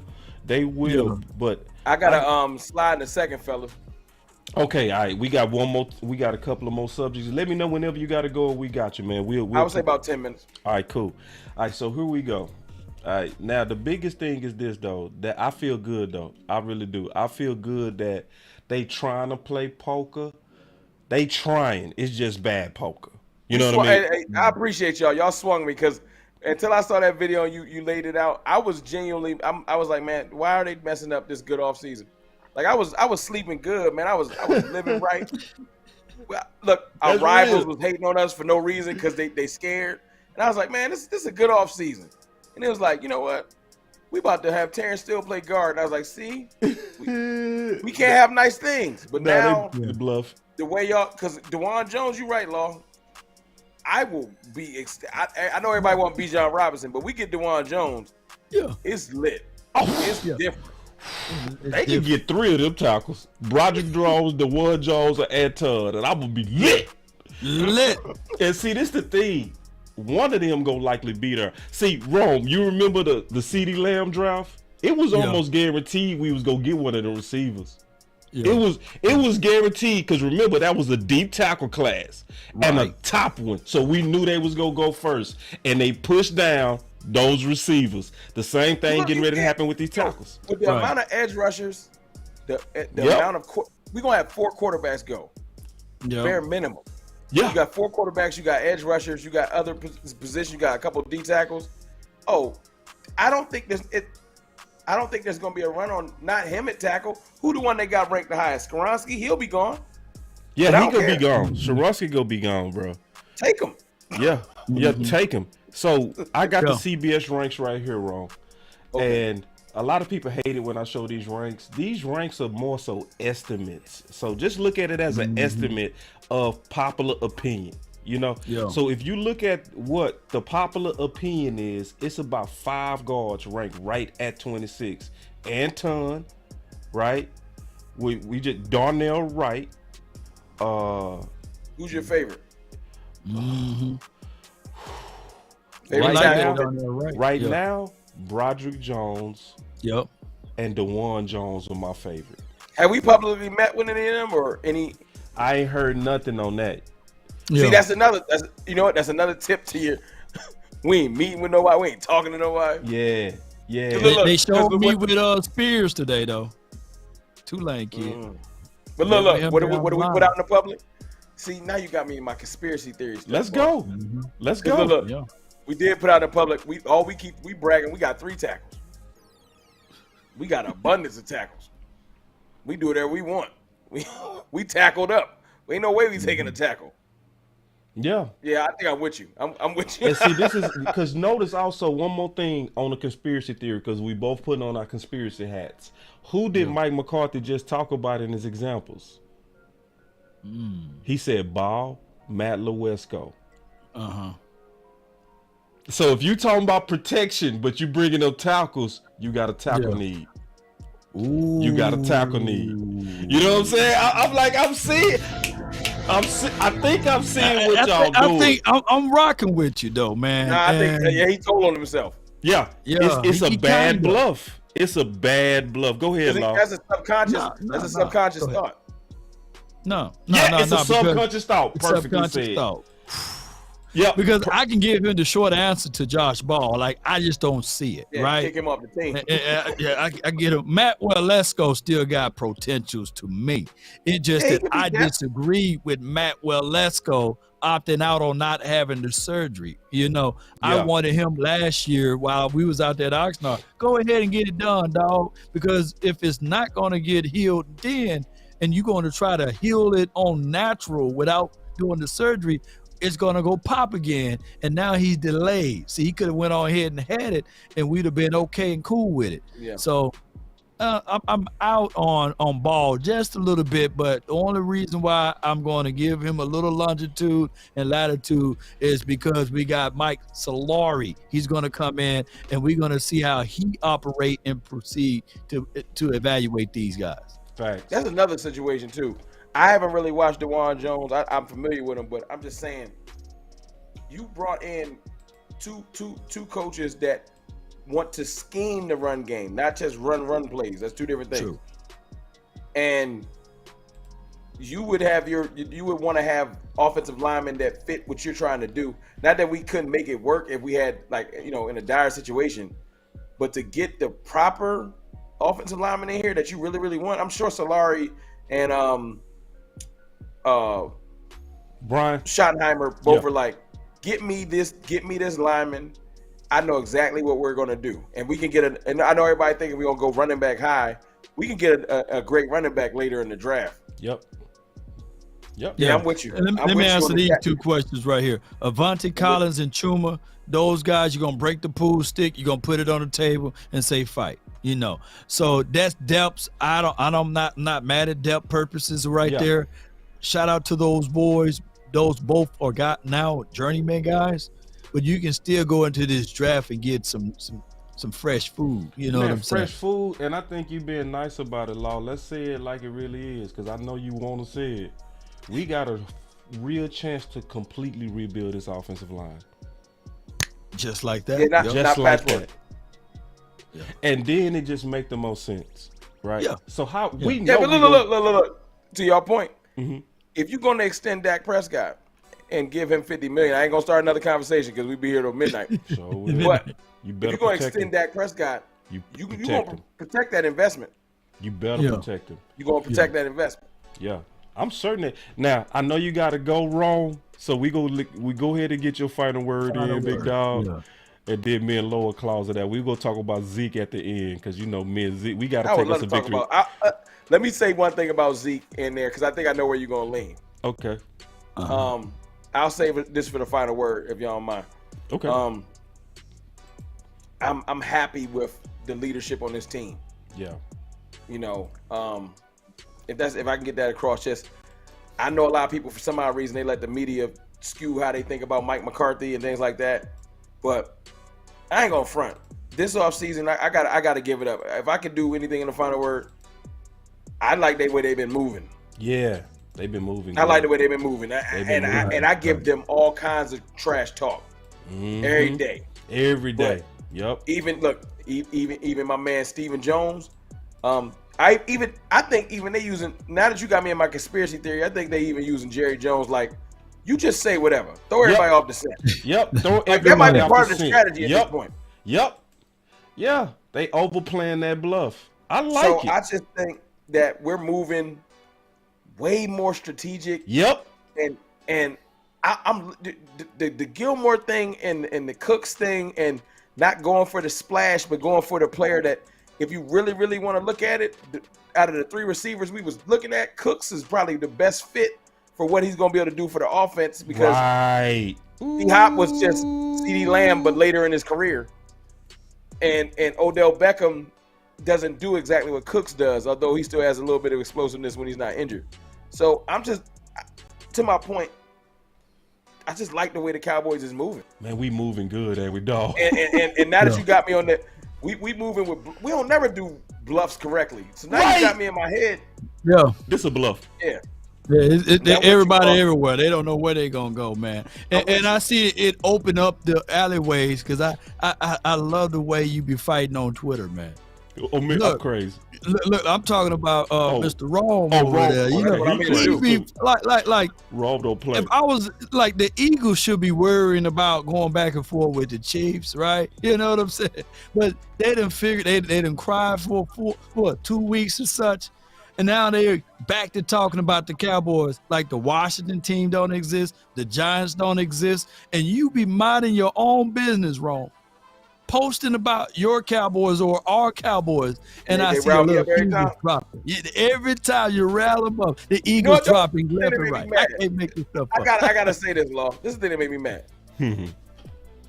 First and foremost, you know, don't rile me up and then complain when I come through and body you up. Just leave me alone. Leave me. I done had some of your top Eagles guys block me because they just couldn't handle it. They couldn't handle it. You know what I'm saying? Secondly, you need to really just look yourself in the mirror and realize that at one point you have to acknowledge, like, if you refuse to acknowledge any fault, you're bound to be doomed. Yeah, I done seen them dudes go from begging for C.J. Gardner-Johnson to saying that Reed Blankenship is a great safety. At some point, your integrity is compromised. Ooh. Yeah, that ain't even a joke. That's real. That's real. No, that is very real. So a lot of their sports integrity has kind of been compromised. So I'm like, yo, you trying to sell me on Reed Blankenship now? Like, I can't take you seriously. That's like that's like me trying to say that Zeke is better than I don't know.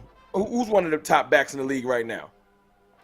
Jacobs top. You know what I'm saying? Right? Zeke is better than Jacobs at this stage of his career. Let me put the context. Right. You know, it would be like you just being a homer. Right. I understand homerism. I'm good at it. But just say what it is. Don't try to lie to me. But see, Lawden got me riled up because I go on for hours. I'll say this. Well, I'm going to tune in to him right quick. Here they go right here. I'll say this, Law. Everybody got a role, whether it's on the Cowboys or not. And in the Cowboys content creation game, I'm frontline. I'm a frontline soldier right now. I know my role. I understand my role. I'm good at my role. And the Eagles fans should hope that one day I stop being good at my role, because I'm going to stay on them until I get tired. It is what it is. So what's your final word? Because I know you got to go, bro. I want to get your final word. My final word is this, man. I like the way the Cowboys is moving. It's one of the most strategic, concise, point of view ways of doing our offseason in a long time. Like, I haven't seen us do stuff like this. I feel like we got a complete plan, and it's being executed. It's not just freestyling. It's been executed. It's being executed right before our very eyes. And now that you got me thinking about this tackle thing, I'm like, okay, they got a plan with that too. So I almost don't want to start celebrating too fast because they might piss me off. Yeah. So I'm going to just say I am happy and pleased and proud of the way my front office and my coaching staff is moving this offseason. You know I'm stirring the Kool-Aid. It's okay too, because I'm drinking it with you, dog. Let's drink it together.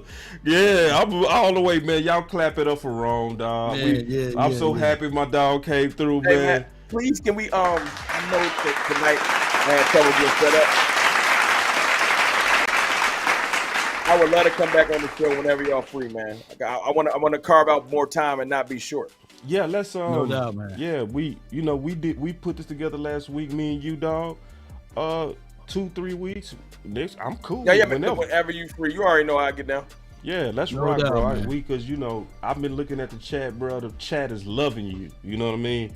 Well, I appreciate and we y'all, all man. I'm about the fans of y'all community, work, bro. man. We a community. And if y'all stay on, all I'm gonna do is go get in the chat, and my wife gonna be looking at me like I'm crazy. Man, but appreciate it, man. Me and Law go cover the Zeke thing. And we supposed to take a victory lap on this anyway, man. Y'all clap it up for Ron before he leave. I Man. Y'all appreciate y'all, man.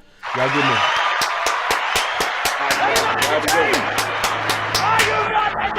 All right, that was the big homie Appreciate Ron, you, man. man. Y'all support the Big Brother channel. Me and you, Law. Let's bring it home, big dog.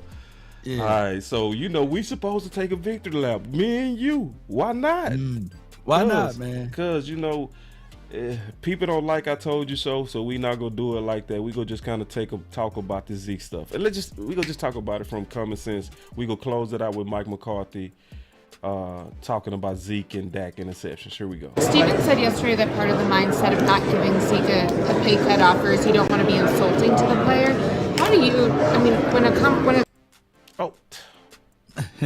all the picks and stuff like that, and decisions on the interception. a decision like that is coming up, what's your input in it? And I mean, do you agree that The business part of it? Yeah. Yeah, I think it's healthy. And every place does it differently. I think when the head coach and I learned this from Ted Thompson because it was his philosophy, and I agree with it. When the head coach is put in a position of finances, it can be conflicting. Because the coaches have to coach the players. Their relationship is definitely a lot different than the business component. The business individuals dealing with them too. So yeah, as far as exactly how and what and the conversations were handled, the business part, I was not part of it. So the whole business side, Mike McCarthy had nothing to do with that. So for people that want to know about that, that's the confirmation of it right here. Now this is his actually thoughts on Zeke, and then we'll talk about it. The decision wasn't to cut Zeke, and what went into that decision making? Yeah, I mean Zeke has been a big part of the Dallas Cowboys, both on and off the field. So I think we're all in tune to that, very sensitive to that too. I know in my time. See, notice he said very sensitive to that too. Right. They've been moving like they very sensitive, Law. And it makes sense. They dealing with a leader. I don't think fans really understand Zeke's impact and his toughness to that team. You know what I mean? Right. Like when you go, cause see, that also confirms real quick what Steven said. Steven said sometimes the best thing is to let them get a feel for the market. The last thing you want to do is do anything that would be insulting to a great player like Zeke. I think, to Rome's point, they are very calculated in on how they doing everything right now. They are not sloppy. Let me let it play. Then you got it, Law. In tune to that, very sensitive to that too. I know in my time, what I admired about Zeke, going back to the pandemic, when we had our meetings out into the Ford Center, and Zeke sat in the first seat, front row, and so I mean he's very coachable, a great teammate. He's loved in the locker room. So I mean, all those things factor. But I think just like anything, the financial puzzle, you're always trying to put it together and trying to build and grow your football team. So these decisions are always very difficult. Toughest decision. So what's your thoughts on that? Well, it seems as if though collectively it's two ways of it, right? Because the moment they had a chance to get rid of the said number, they gave it to Gilmore, right? They gave 21 to him and they washed their hands with it. Now 15 is still available. And we're talking about numbers, right? Ezekiel Elliott on another piece of this got a chance to, or was it Stephen Jones, get a chance to, Zeke get a chance to test the market. Yeah. And whatever the market is rendering, he realized that this is what it is. Then he can come back with his hat in his hand and say, okay, all right, well, what are you guys willing to offer? And they probably offer him like an LVE's type of contract. And this could be, from my opinion, a situation where they bring him back after the draft. You need bodies. We had 6 running backs, Zeke's rookie year. And on top of that, when you look at Mike Solari and you think about how his run zone scheme will be in this West Coast system. They run running backs to the ground. And we're going to see what they're going to do. It's a wait and see moment. Yeah. I think that, in my opinion, I think that Zeke will be back based off of the conversation that we are hearing. And the market. We will have to wait until after the draft, though. I think that's what they're going to do. But what's your thoughts on it? I think it depends on Zeke, because I think they want him back soon because of how they got rid of him. They got rid of him the first day of free agency that morning. See, the urgency in that was saying, in my opinion, Law, all right, man, go ahead and go start your talks. The faster you start your talks, the faster we can talk back to you. You know what I mean? So now, as of yesterday, you did a great job of reporting on this on your channel, on how the market and the teams that was put out there dried up. They dried up, yeah. They dried up publicly. You name the Jets, they was like, we good. You name Philly, they like, we good. You name, who else he named? It was the Jets. Cincinnati, and they like, we good. So now, what leverage do you have but to come back humble? You know what I mean? Yeah. So he's at that point right now to where what you waiting on. And that's why I think, because you reported yesterday a great job of how the market dried up on him. That was also the same day the Dallas Cowboys was winking, saying, we like you, Zeke. See, because sometimes you got to send them out to the streets, Law. Yeah. Sometimes you got to send your lady, and not you. I ain't talking about you. I'm just saying in general. I want to make sure I'm not disrespecting Law like that. But I'm just saying, just in general, sometimes if they feel like they can do better, go. Yeah. Then when you go out there and you see them dudes ain't worth nothing, you come back and you're a whole lot more humble. Vice versa. Yep. You go out there and you think you the player, you can go win all the women you want, and you go figure out they wasn't like your wife. That's what Zeke is right now. You know what I mean? So what you waiting on? Over here, she's for the streets. You remember? Yeah, she's for the streets. They send them out to the streets. From a biblical aspect, you know, the prodigal son, right? Yes, well said. And well said. Way better. We will find out, man. We will find out what Zeke brings back to the table after, you know, he had seen all of this happen.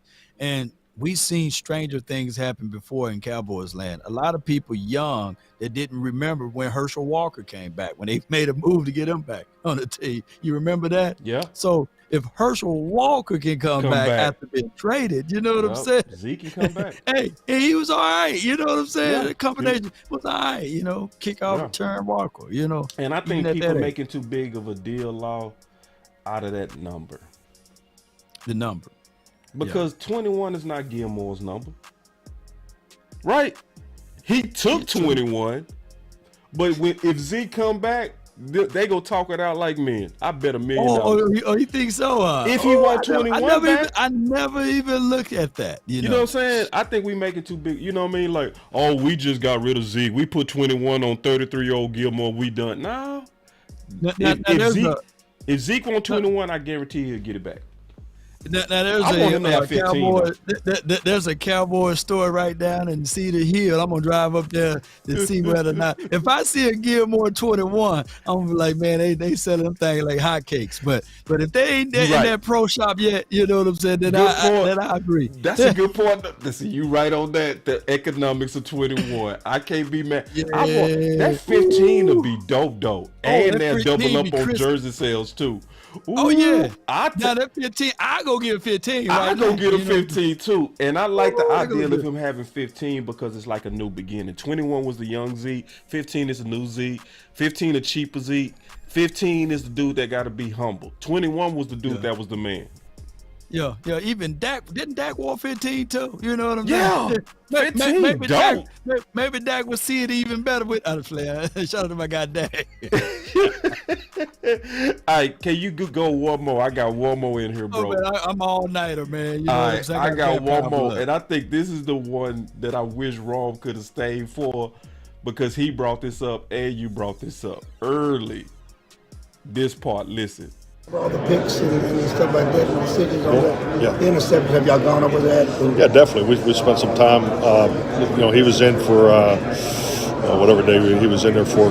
So then he came up and he's in there for the captain's workout. So so he came up and spent about 4 hours with Scott and I, and we went back and looked at the decision-making opportunities and of interceptions and potential interceptions, and just talking through it. And it's healthy because no different. I mean, I thought Doug did it.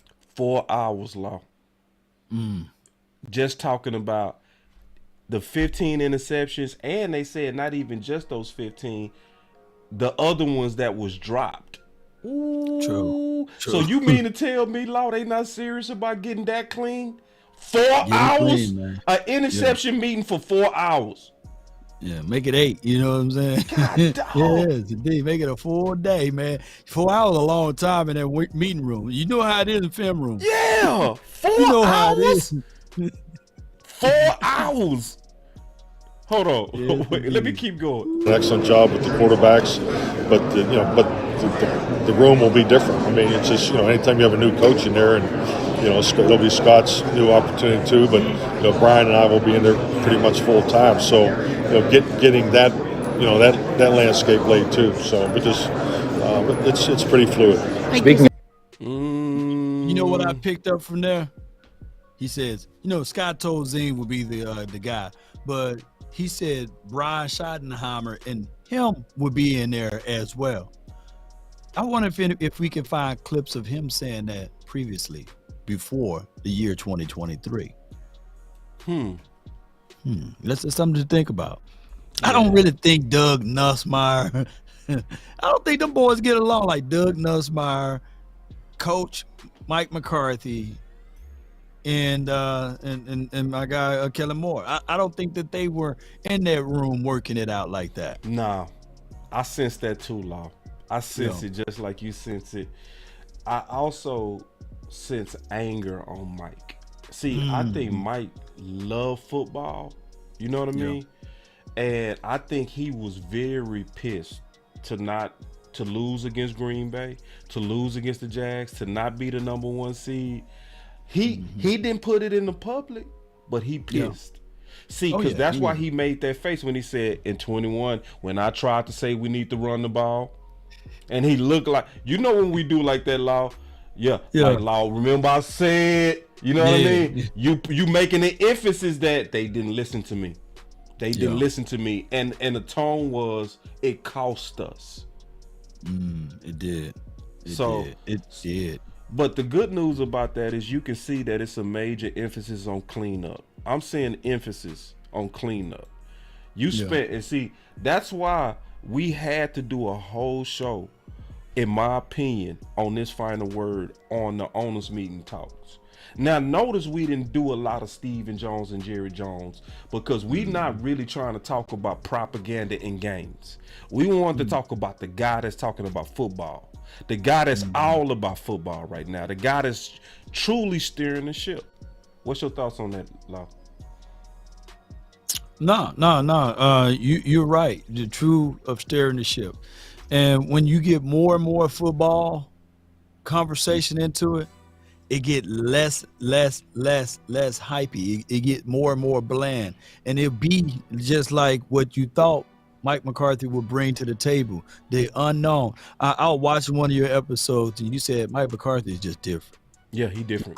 He took the names off the back of the jerseys, the numbers away, and we were sitting there like, man, what is going on? You remember that? Yep. And he had tight close-up, views of the players running, and we were sitting there like we wasn't ready for that. No. He put quarterbacks in red jerseys. Yeah. It hurt our eyes to see that, right? Red, like, what is red jerseys? Dallas, and we wasn't really used to this. No. And Mike McCarthy was coming in with a philosophy change, but slowly, for surely, the Jones family wanted to make their footprints and their fingerprints on this, and they said, hey, we got to have the tight, we can't have those tight shows anymore. We're going to have to showcase more and more. We're going to have you to talk. We need for you to shave. We need for you to put the 3-piece suit on. And all of that stuff takes away, because I think he really said it all when he said, hey, I'm about winning, y'all. Yep. Ain't about all of this flash stuff. That was the money ball right there.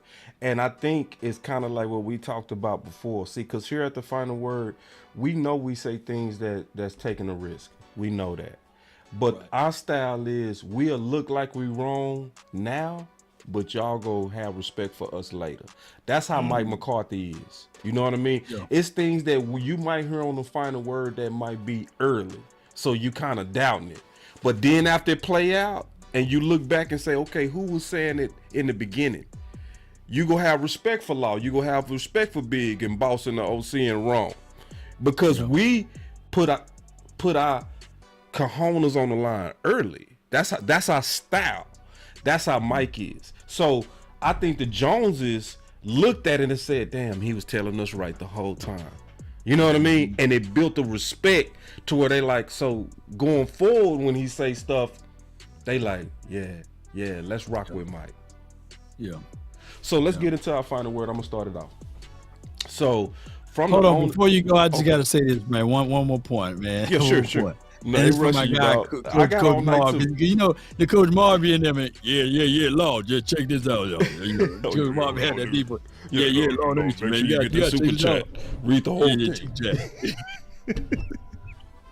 Read the whole super chat, boss. And he's right on the money because he's basically saying that you're going to see a mixture of Green Bay Packers and Seattle. Yep, he told me that today. And the way they moving that, we can clearly see it. And even when the Green Bay Packers won their Super Bowl, look at what they had on the defensive side. Cullen Jenkins, BJ Roger, what I'm saying? Nick Collins, my guy coming off of the edge, Clay Matthews. And on top of that, Charles Woodson that year.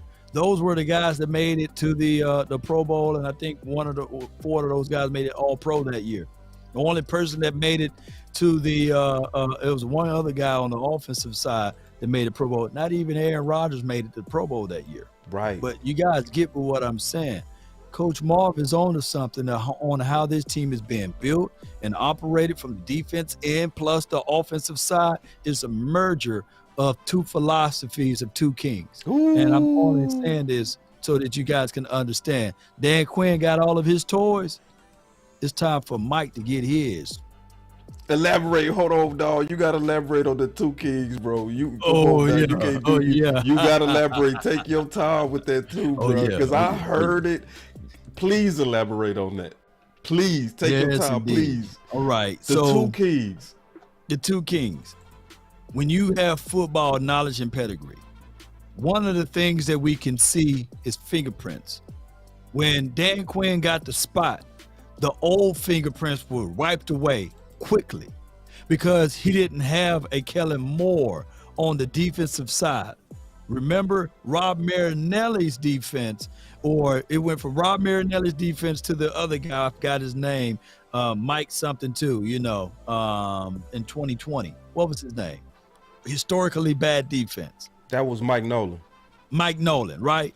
So when Mike Nolan came above and came on his team, his fingerprints was everywhere. Dan Quinn came over here. He went and got his toys. He went and got more and more weapons. He got people to fit in for what he do. And the two kings is Dan Quinn. And now you're going to see Mike McCarthy fingerprints all over this, and you seeing it right now from the fact that they're bringing in guys like I said, Brandon Cooks now.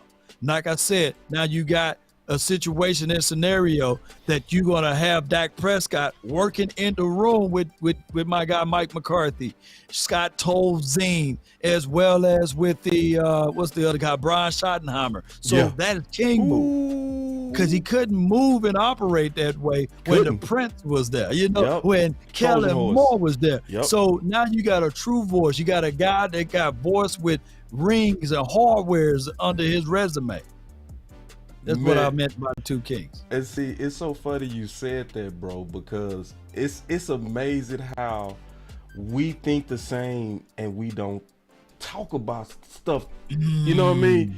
Because I said that's why I wanted you to expound that. I did a whole show talking about two kings. No way. I swear to God, bro. Dog, matter of fact, It was about 3 weeks ago, and I called them underground coaching kings. What you just said, Law. I promise you, right hand to the man. I didn't watch that. I believe you, bro. I believe you. Of course. Oh my God. But see, you know, because we seeing the same things, and I don't see how Cowboy Nation don't see it, how we see it. Like, this is why I'm super high on us with Super Bowl hopes. I'm not just talking when I say that. It's more so because, to your point, Kellen Moore is out the way, and you got two guys walking in lockstep together that got a ton of skins on the wall, like two generals. And to Coach Marv's point, where you're blending Green Bay offensive philosophy with Seattle offensive philosophy, and we realized today that they also keeping parts of the digit system or option routes. Yeah. So I'm looking at the two kings, to your point. That's really the taking us to the next level. That's also why Law keeping it all the way 100. I think that's why this free agency is as smooth as we ever seen it, because those guys are lockstep. They are side by side. Because isn't it funny? Me and you said on the final word, big dog. What did Mike McCarthy say? He said the strength of this team is the defense. What was the first moves we made in free agency? Week 1? Defense. So how does that happen unless the two kings are not on the same page? Those two kings are on the exact same. Man, great analogy, Law. Fantastic! And I love it. Man, great thumbnail on that one, man. And you picked the big dude to be Mike McCarthy, of and course the smaller guy to be Quinn. Man, that just fits right in. You know that's Ned Stark, and you know that's my boy Ned. You know what I mean? I know you on that Game of Thrones. Hey, that's King Baratheon. You know what I mean? That's Baratheon, boy. Hey, and on the cool, he really was low key my favorite on this show. King Baratheon. Woo, King. You remember this part, Law? He said, "Which one is greater, 5 or 1?" You remember that part? He said, "What is greater, 5 or 1?" 1. He said 1. Oh! Ever put a fist up. He said, "When we together, you can't do nothing with us." I said, "Ooh, you got King Baratheon." That's another subject. Don't get us started on Game of Thrones. Yeah, boy, we go for another 2 hours. Shout out to you again, Coach Marv. Tell him about the Percy Harvey thing. You know, that's good stuff.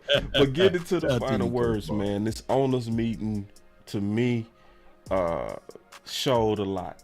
It was a lot that came out, a lot of tea leaves that came out. I'm just glad we had Rome on here to kind of help us kind of get through that and break all of this stuff down. I do believe that they're bluffing on Steele at guard. I think it's just a bluff. I'm glad that they smart enough to bluff, because guess what? When they didn't bluff, it cost us. We was talking about Dallas Goedert, and what happened? We was talking about Hurts, and what happened? He got drafted, And we got jumped for Dallas Goedert. So now we playing better poker. Mike McCarthy looked like he went in there and was like, "Why do y'all tell the whole world what you're doing?" And then Jerry like, "Hey man, we got to make this money. We make money off publicity. I like football, but hey, we got to make that publicity money. So let's go out there and tell them some lies then. Let's just go give them anything. Let's go tell them that we gonna have Terrence Steele at guard. You still gonna make your money, but don't tell them the truth, Jerry. You know what I mean?" And we seeing bluffing, and I'm loving it. I'm loving their moves, even though it's distracting. And I do agree with Rome. I do agree. To use his name to call Steele a swing tackle is corny.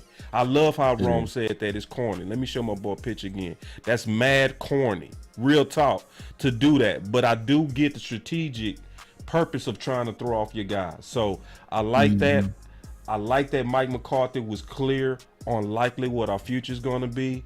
And it's just more and more confirmation that this whole Dallas Cowboy offseason is different, and it's going to make our season different. I'm now to the point where I'm going to go ahead and make my prediction that we go win 15 games. Man.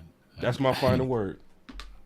I ain't gonna fight you with that, man. Hey, with that Kool-Aid, man, just put a little hand in mine. You know what I'm saying? Just a little bit of hand, you know what I'm saying? I said 15. Let me say 14. Let me kind of take that back a little bit. No. Don't move off of it, man. Don't move off. Because, stay with the 15. You know, some right now, I know. We undefeated until we lose. I've seen it every year. 20-0, 20-0. Yeah. But 20-0. I don't like this team. I love it, man. So yeah, I got a little hand in mind. So I would tell you this right here, that the Dallas Cowboys, we are doing things differently. And so when you do things differently, it feels different, right? If you think I'm lying, sleep on the opposite side of the bed. But sometimes there's no growth and comfort, you know? So sometimes even Dr. Martin Luther King said, if you fall asleep on the floor, you don't have to worry about falling out of the bed. So sometimes it's good to sleep on the floor and make sure that, hey, you're going to work your way up from the ground up from here. And I think that the Dallas Cowboys, looking back at all of this, we're working, we're grinding. And the little few things that Jerry doing, let him do that. Somebody said, I think I was on West Coast Cowboys show just an hour ago or 2 hours ago. And he said, man, they doing more than just having a conversation in those owners meeting. They may be having something else going on. And so if Jerry Jones want to speak at the age of 80, the tender age of 80 about this team in the operation and throw people off, then throw them off, because whoever we pick in the draft with the 26th is going to be a special thing. And I can't wait, Cowboy Nation. Let's go. Let's continue to grind and shine. Y'all be sure to subscribe, share this content. We're going to throw a big old party when we hit that 100K, and I can't wait to that day, baby. Let's go. How close are you at hitting 100K, bro? Man, I'm trying to get there. My goal is to get there before the draft time for your mind. But hey, it's up to the nation, man. Y'all continue to help grow it, man. Let's help Law, man. Help Law hit that 100K, man. Everybody, y'all heard the mission. He told you loud and clear. The goal is to get there before the draft. Let's get Law to 100K before the draft, to where we can be cheap like we all are. When you got people that got birthdays right next to special holidays, they put those gifts together. So the gift that we want for the draft day is we want to just have a big old gift to where we celebrate the draft and we celebrate Law hitting the 100. Is that fair, Cowboy Nation? Shouldn't we do that? Shouldn't we help get the greatest and the best and nothing but the best to 100K? It's just the right thing to do. This man will be the first fully independent Dallas Cowboys content creator to hit 100K. I appreciate it, bro. God. Yeah. Let's get there, man. Y'all help a brother out, man. HBO. Hey, help a brother out, man. So there it is. 3, 2, 1, drop it. And remember, you're listening to nothing but the best. Those grills, drop it hard. Let's go. It's time to All right, that was the final word, man. And let's go, baby. Yeah, let's go. Let's go. Shout out to Rome. Shout out to the big homie, man. Shout out to Big Game James and the OC. We miss y'all. Gotta check us out. Big word, baby. Big word, I see you. I've been really in the field, lot of rush, I love the feel. Lately, I just wanna run it up. Don't need no deals, I make the deal. Have to take it to a meal. Lately, I just wanna run it up. Hey, tomorrow, man, we're gonna be doing Kinda check us out. Let me turn it down. Lately, I just wanna run it up. Count that too, to help support the Women's Month or what have you. So shout out to them. We'll do a show tomorrow. Shameless plug, by the way. One more time, Law. One more time. One more plug. Yeah. Tomorrow, Ashley Baker, we'll be doing a woman's show, a woman's content for celebrating Women's Month or what have you, or Ladies Month. And it will be tomorrow around 6 or 7 o'clock. So y'all be sure to tune in. They need that damn button. Where that damn button? Yes, indeed. Damn! Let's go! Y'all tuned in for the ladies. Can't trust a soul, I keep a hammer, call it too legit. I've been really in the field, love the rush, I love the feel. Lately, I just wanna run it up.